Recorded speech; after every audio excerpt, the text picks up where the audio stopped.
Good evening, everyone. My name is Milena Yablonsky, and I work at the English Institute of the University of the National Education Commission in Krakow. I'm delighted to welcome you to this brief journey through one of America's most iconic cities, Chicago. But we won't just be looking at buildings, we'll be reading them. Like books, Chicago's architecture tells stories about ambition, resilience, identity, and imagination. Tonight, we'll explore how the city's skyline can be interpreted as a kind of urban literature. Now, let me tell you a few words about Chicago. Chicago is the third largest city in the United States, with a metropolitan area of over 9 million people. It's known for its skyscrapers, 126 of them, making its skyline the second largest in the country after New York. As the birthplace of the skyscraper, Chicago has always played a prominent role in their development, and its skyline spans the full history of skyscraper construction. The tallest building in the city is the 110-story Willis Tower, also known as the Sears Tower, which rises 442 meters in the Chicago Loop and was completed in 1973. Of the 15 tallest buildings in the United States, 5 are in Chicago. So now let's talk why architecture tells stories. Well, architecture isn't just about steel and stone, it's a language. Buildings communicate values, aspirations, and ideologies. Just as we analyze metaphors in poetry or character arcs in novels, we can interpret architectural choices as rhetorical devices. Chicago, with its rich architectural history, offers a perfect case study. Gothic elements evoke tradition and grandeur, glass facades suggest transparency and modernity, whereas building height reflects ambition and power.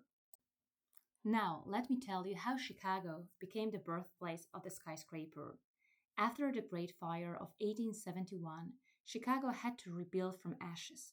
The fire destroyed over 17,000 buildings, leaving the city in ruins.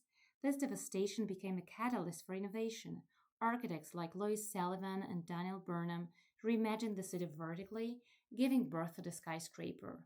The world's first skyscraper was the Home Insurance Building in Chicago, completed in 1885. It was designed by William LeBaron Janney.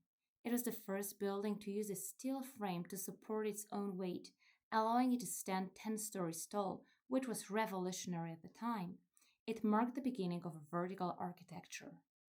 Another event in the development of city's architecture was the World's Columbian Exposition in 1893. The fair elevated Chicago's status as a cultural and architectural leader, helping it emerge as the second city after New York. The fairgrounds, known as the White City, featured over 200 neoclassical buildings with white facades. It inspired the City Beautiful movement, which promoted beautification and order in urban design, influencing Burnham's later plan of Chicago from 1909. Daniel Burnham envisioned a city of grandeur and order, with wide boulevards, lakefront parks, and monumental buildings. His plan emphasized beauty, efficiency, and civic pride. In 1973, Willis Tower was completed.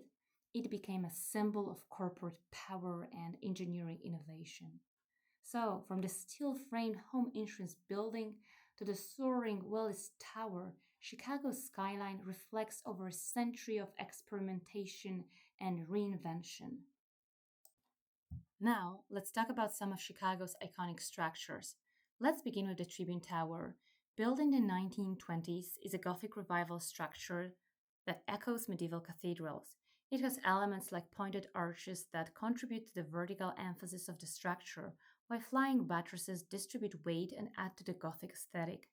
But what's fascinating is that the building contains stones from famous landmarks, symbolizing global history and culture within its structure.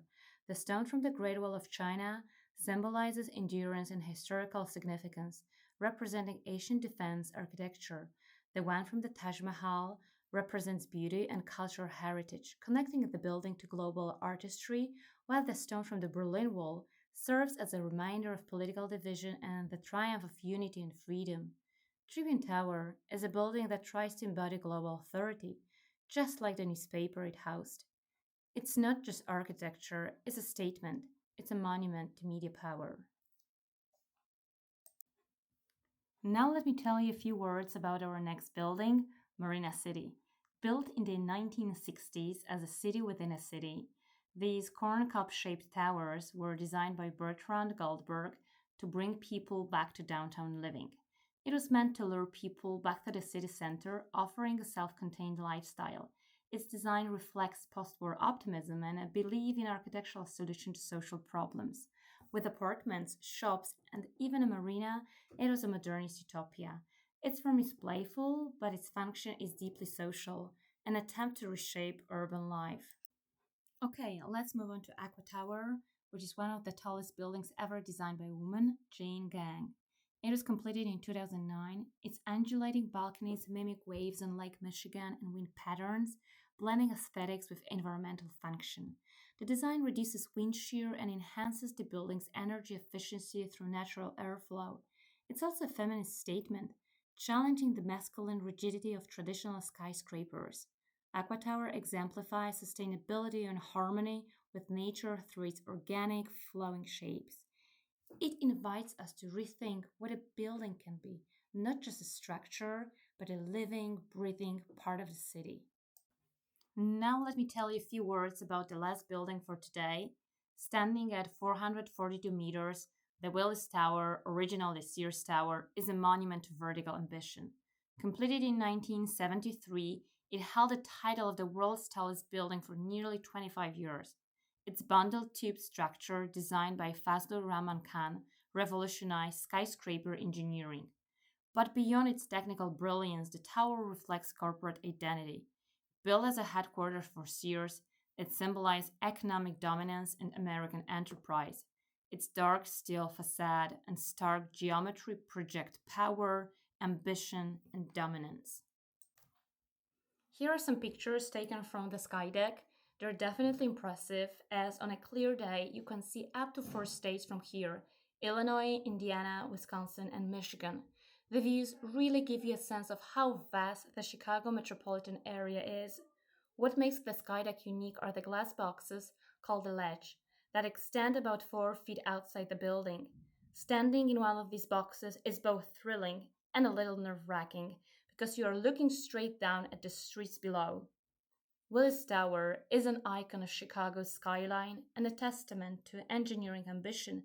Today, it's not just an office building, it's a major tourist attraction, drawing over 1 million visitors each year.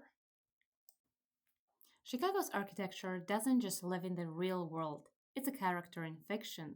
In The Dark Knight, the city's verticality mirrors Gotham's moral complexity and urban tension.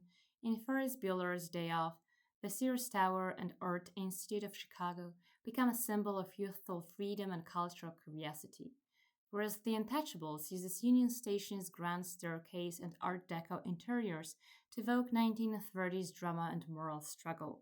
These films show how buildings aren't just backdrops, they're emotional landscapes that shape narrative tone and character. So, how do we read a building? Let's break it down. A building's facade sets its tone, welcoming or intimidating. Height can suggest ambition or dominance. Materials, glass, steel, brick, are like diction, shaping the building's voice. Ornamentation is a metaphor. Spatial layout is a narrative structure. When we read buildings this way, cities become like books. As we wrap up, I invite you to think about your own city. What stories do its buildings tell? Who is represented and who is left out? What values, histories, and aspirations are embedded in your city's architecture? Architecture is not neutral, it's a form of storytelling, and we are all readers. Okay, that is all from me. Thank you for joining me on this brief walk through Chicago's skyline. It was a pleasure to tell you a few words about my favorite American city during the 5th edition of Noc Anglistów. I hope that you enjoyed my presentation, and let's keep reading the skyline. Thank you. Goodbye.